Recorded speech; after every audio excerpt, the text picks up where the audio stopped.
പ്രിയ സഹോദരങ്ങളെ, മൂക്കുത്തി, മിഞ്ച്, second stud എന്നിവ ഉപയോഗിക്കാൻ പാടില്ല എന്നുള്ളത് പരിശുദ്ധാത്മാവ് പല അവസരങ്ങളിലും പല ധ്യാനങ്ങളിലൂടെയും പരിശുദ്ധാത്മാവ് വെളിപ്പെടുത്തുന്നുണ്ട്.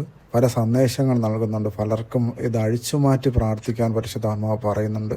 ഇത് അഴിച്ചുമാറ്റി പ്രാർത്ഥിക്കുമ്പോൾ ഒരുപാട് തടസ്സങ്ങളും രോഗബാധകളും പീഡകളും കുടുംബജീവിത കലഹങ്ങൾ പോലും മാറിപ്പോകുന്ന ഒരുപാട് സാക്ഷ്യങ്ങൾ നമുക്ക് കാണാൻ കഴിയും. ഇതിന് എന്തെങ്കിലും സത്യാവസ്ഥയുണ്ടോ? ഈ മൂക്കുത്തി, മിഞ്ച്, സെക്കൻഡ് സ്റ്റഡ് ഊരി മാറ്റുന്നതിനും നമ്മുടെ വിശ്വാസവുമായി എന്തെങ്കിലും സത്യാവസ്ഥയുണ്ടോ?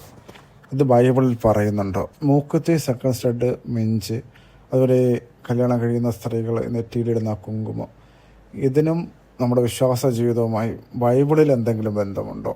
ബൈബിളിൽ ഇതിനെക്കുറിച്ചൊരു വ്യക്തത തരുന്നുണ്ട്. അതായത് യാമിനയിലെ യുദ്ധത്തിൽ 2000-ഓളം ഇസ്രായേൽ ജനത മരിക്കാൻ കാരണമായത് ഇതുപോലൊരു അനർത്ഥം ആ ജനത ചെയ്തത് കൊണ്ടാണ്. ആ ജനത്തിന് 2000-ഓളം ജനത മരിച്ച ആ യുദ്ധത്തിൽ തോൽക്കേണ്ടി വന്നു. പല യുദ്ധങ്ങളും ജയിച്ച ഇസ്രായേൽ ജനത യാമിനയിലെ യുദ്ധത്തിൽ തോൽക്കുന്ന ഒരു രംഗം നമുക്ക് 1 മക്കബാറിലും 2 മക്കബാറിലും വായിക്കാൻ കഴിയും. 1 മക്കബാർ 5:57. അവർ പറഞ്ഞു, നമുക്ക് ചുറ്റുമുള്ള വിജാതിയരോട് യുദ്ധം ചെയ്യാം. അവർ തങ്ങളുടെ സൈന്യനിരകൾക്ക് ആജ്ഞ കൊടുത്തു. അവർ യാമിനിയായിക്കെതിരെ നീങ്ങി. ഗോർജിയാസും സൈന്യവും അവരെ നേരിടാൻ പട്ടണത്തിന് പുറത്തു വന്നു. അവർ ജോസഫിനെയും അസറിയായെയും തുരത്തി. യൂദായയുടെ അതിർത്തികൾ വരെ അവരെ ഓടിച്ചു. ഇസ്രായേൽക്കാരിൽ 2000-ഓളം പേർ അന്ന് മരിച്ചു. ഇവിടെ നമുക്ക് കാണാം, യാമിനയിലൊരു ചെറിയ യുദ്ധത്തിൽ 2000-ഓളം ഇസ്രായേൽ ജനം മൃതിയടയുകയാണ്, കൊല്ലപ്പെടുകയും ആ യുദ്ധം തോൽക്കുകയും ചെയ്യുകയാണ്. ഇതിൻ്റെ കാരണം നമുക്ക് 2 മക്കബാർ 12:40 നമുക്ക് കാണാൻ കഴിയും. 39 വചനത്തിൽ നമുക്ക് കാണാം, യുദ്ധത്തിൽ മൃതിയടഞ്ഞവരെ പ്രതികുടീരങ്ങൾ അടക്കം ചെയ്യുക ആവശ്യമായിരുന്നതിനാൽ യൂദാസും അനുയായികളും പിറ്റേന്ന് തന്നെ ജഡങ്ങൾ എടുത്തുകൊണ്ടുവരാൻ പുറപ്പെട്ടു. അവർ മൃതദേഹങ്ങളുടെ കുപ്പായങ്ങൾക്കിടയിൽ യാമിനിയായിലെ വിഗ്രഹങ്ങളുടെ ചിഹ്നം ആലേഖനം ചെയ്ത തകിടുകൾ കണ്ടു. യഹൂദർക്ക് ഇത് ധരിക്കുക നിഷിദ്ധമായിരുന്നു. ഇവർ മരിക്കാൻ കാരണം അതാണെന്ന് ഏവർക്കും വ്യക്തമായി. കണ്ടോ, ഇവിടെ ഇസ്രായേൽ ജനം ആ യാമിനയിലെ ദേവന്റെ പുറകെ പോകുന്നില്ല, ദേവനെ ആരാധിക്കാൻ പോകുന്നില്ല, ആ ദേവന അർച്ചനകളോ ഒന്നും ചെയ്യുന്നതായിട്ട് കാണുന്നില്ല. പക്ഷേ ഈ ജനത അവിടുത്തെ യാമിനയിലെ ദേവിയുടെ ചിഹ്നം ആലേഖനം ചെയ്ത, വിഗ്രഹങ്ങളുടെ ചിഹ്നം ആലേഖനം ചെയ്ത വസ്ത്രം ധരിച്ചു. അവരുടെ ശരീരത്തിൽ ആ ചിഹ്നമുണ്ടായിരുന്നു. അവരുടെ വസ്ത്രങ്ങളിൽ ആ തിന്മ അല്ലെങ്കിൽ വിഗ്രഹാരാധന ആ ദേവിക്ക് അർപ്പിക്കപ്പെടുന്ന ചിഹ്നങ്ങൾ ആലേഖനം ചെയ്തിട്ടുണ്ടായിരുന്നു. തകിടുകൾ കണ്ടു. അപ്പം നിങ്ങൾ ഈ മൂക്കുത്തി, മിഞ്ചിനെ കുറിച്ച് പറയുമ്പോൾ ഈ വിഗ്രഹങ്ങൾക്കും ഈ ദേവന്മാർക്ക് അർപ്പിക്കപ്പെടുന്ന ഒരു ചിഹ്നം ആണ് മൂക്കുത്തി, മിഞ്ച്, സെക്കൻഡ് സ്റ്റഡ്. ആ ചിഹ്നം നിങ്ങളുടെ ദേഹത്തിൽ ആലേഖനം ചെയ്യുകയാണ് ചെയ്യുന്നത്. പ്രിയ സഹോദരങ്ങളെ, ഇനി മൂക്കുത്തി, മിഞ്ച് എന്താണെന്ന് നമുക്ക് നോക്കാം. ഈ മൂക്കുത്തി, മിഞ്ച്, സെക്കൻഡ് സ്റ്റഡ് പാർവതി ദേവി ശിവനെ പ്രീതിപ്പെടുത്താൻ വേണ്ടി ധരിച്ച വസ്ത്രങ്ങളുടെ ഒരടയാളമാണ് ഈ മൂക്കുത്തി, സെക്കൻഡ് സ്റ്റഡ്. ഇത് ചെയ്യുന്നതിൻ്റെ ഒരു ഉദ്ദേശം ഇതേ ഉള്ളൂ, പാർവതി ദേവിയോടുള്ള ബഹുമാനാർത്ഥം കാണിക്കുന്ന ഒരു അടയാളമാണിത്. അവരും വിവാഹം കഴിഞ്ഞു, ഈ വിവാഹ ജീവിതം പാർവതി ദേവിക്ക് സമർപ്പിക്കുന്നു എന്നുള്ള ഒരു അടയാളമാണ് ഈ മൂക്കുത്തി, സെക്കൻഡ് സ്റ്റഡ്.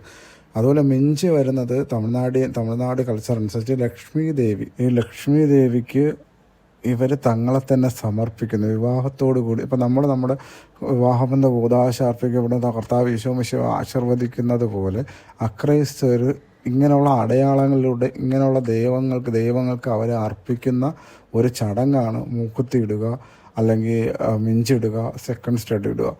അപ്പോൾ ഈ നിഷിദ്ധമായ കാര്യം, ഈ നിഷിദ്ധ വസ്തു നിങ്ങളുടെ ശരീരത്തിൽ ധരിക്കുമ്പോൾ ദൈവ സംരക്ഷണം നിങ്ങൾക്ക് വരുമോ ഇല്ലയോ? നിങ്ങൾ തന്നെ ആലോചിച്ച് നോക്കുക. നിങ്ങൾ ഒരുപക്ഷെ അത് അങ്ങനെ ആയിരിക്കില്ല ഇടുന്നത്, ഒരു ഫാഷനായിട്ടായിരിക്കും ഇടുന്നത്. പക്ഷെ അടയാളം എന്തിനെ സൂചിപ്പിക്കുന്നു? ഏതെങ്കിലും അക്രൈസ്തവർ ഒരു ക്രൂശിത രൂപം കൊണ്ട് അവരുടെ പ്രാർത്ഥന കേന്ദ്രങ്ങളിൽ കൊണ്ടുവയ്ക്കുമോ? എന്തുകൊണ്ട്? അത് ആ കുരിശ് ക്രിസ്തുവിൻ്റെ അടയാളമാണ് എന്ന് പറയുന്നത് പോലെ നിങ്ങളുടെ ശരീരത്തിൽ ഒരു പ്രത്യേകതരം അടയാളം, ചിഹ്നം ധരിക്കുമ്പോൾ അതെന്തിനോട്ട് പോകുന്നു, അത് എന്തിലോട്ട് ചെന്നെത്തുന്നു എന്നുള്ളത് നമ്മൾ ചിന്തിക്കണം.